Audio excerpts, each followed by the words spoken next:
With the GSXRRs on a one-way trip to the Crusher, MotoGP grid for 2023 will be a bit smaller, and a shuffling of the grid as a result of Suzuki calling it quits means that a whopping 9 out of 22 riders will be with a different manufacturer for next year.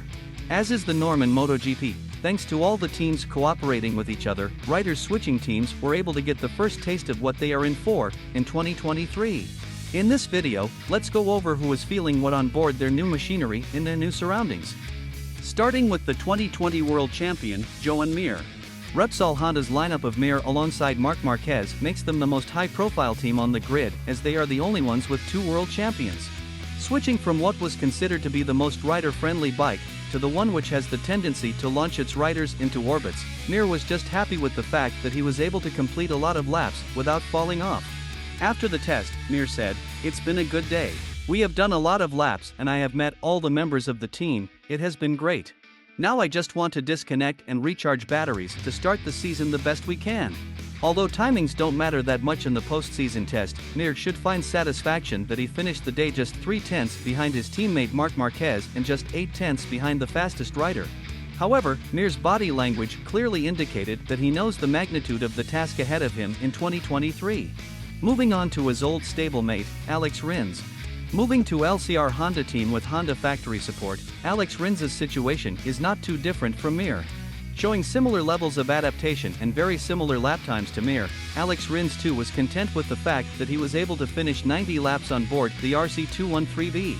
Rins said, "Honestly, I'm happy. It's been a good day and we've been able to do a lot of laps, almost 90, so it wasn't too bad. Today the only objective was to adapt to everything, because it was new and I think I have done it." Although Mir won the title with Suzuki, Aleix Rins played a pivotal role in making Suzuki a winning bike, and that's exactly how he wants to be remembered. And he wants to do the same with Honda. Rins said, "I would like to be remembered at Suzuki as a good rider who has developed a winning bike, which is what I want for next year. We have a project with which to grow, to make again a competitive and winning motorcycle. Those are the goals and that is the challenge I have." Although Mir's natural riding style should theoretically suit the RC213V better, a more upbeat attitude from Rins shows the differences of being in a factory team versus being in a satellite team. Who will adapt better to the Honda? Only time will tell. Another big shuffle and kind of a surprise at the time is Jack Miller's move to Red Bull KTM factory racing team. Moving from arguably the best bike on the grid to one not so great at the moment, Jack Miller will replace Miguel Oliveira alongside Brad Binder for 2023. Despite what many call a downgrade from a Desmos Adichie to RC16, Miller was satisfied with his first contact.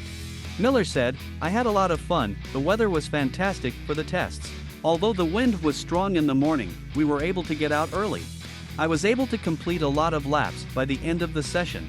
It was about getting to know the bike and understanding the team. I was able to adapt to the bike better than I expected. After so much time on another bike, I felt quite comfortable and in the end, I am very happy with how it went."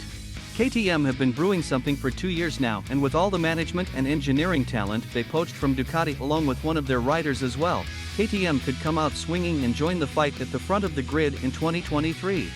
Replacing Miller in the factory Ducati team will be Enea Bastianini, who is the only one of these 9 riders to be able to wear the new colors, because although he rode for Gresini Racing, he was contracted with Ducati.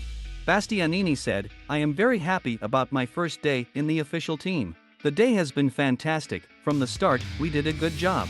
Also I have a new crew, so today was also important to understand and learn how to work together in the box.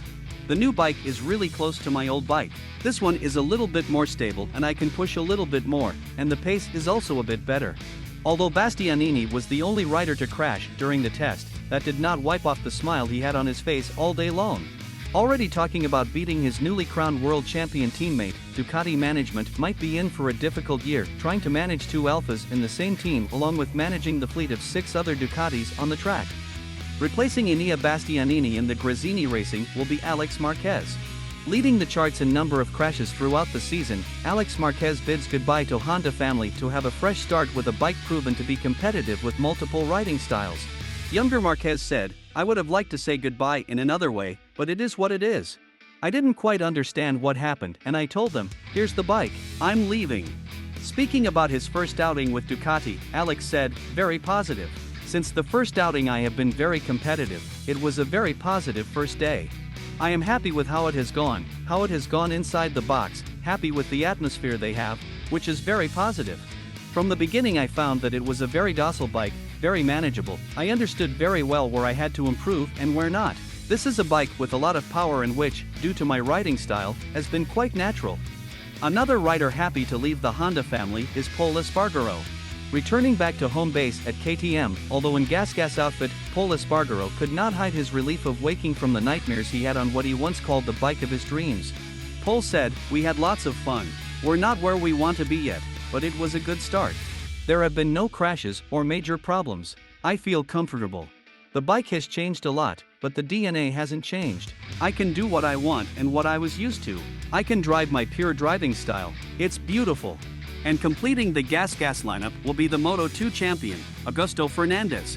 The rookie for 2023 spent his first day with big bikes amazed by the potential of these prototypes as well as getting overwhelmed by the sheer volume of things one has to do on board one of these bikes. Fernandez said, "Everything is better. Moto2 is very good, but you are more limited in some things. I have not had any scares yet and I was going faster and faster. I am surprised by the large number of things I have to consider and what I have to do on the bike. I had to try everything on the track. I couldn't activate the devices every lap because sometimes I would forget or feel very strange. There are a lot of other things to learn first, then I can focus on those things." And speaking of new teams, moving from Yamaha to Aprilia, the RNF racing team with a fresh lineup. Miguel Oliveira stole the headlines as he finished 4th fastest on the standings and looked very comfortable with the RSGP right out the gate. Underplaying the first day, perhaps to keep the expectations under control, Oliveira said, "I think the first day is always a bit strange, because you have to adjust to a lot of different things.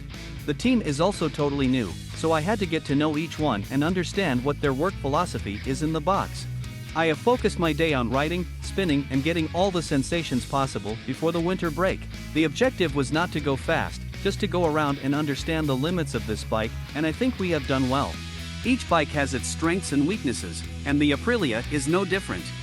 Rounding up the RNF lineup will be Raul Fernandez, who says he wasted a year at KTM because he was just given the bike and wasn't offered any guidance to learn. Raul said, "I have only been here with KTM for a year, and to be honest, they have only given me the bike and I have limited myself to understanding it. Honestly, I finished very happy. I've enjoyed a lot and I'm looking forward to starting the season now."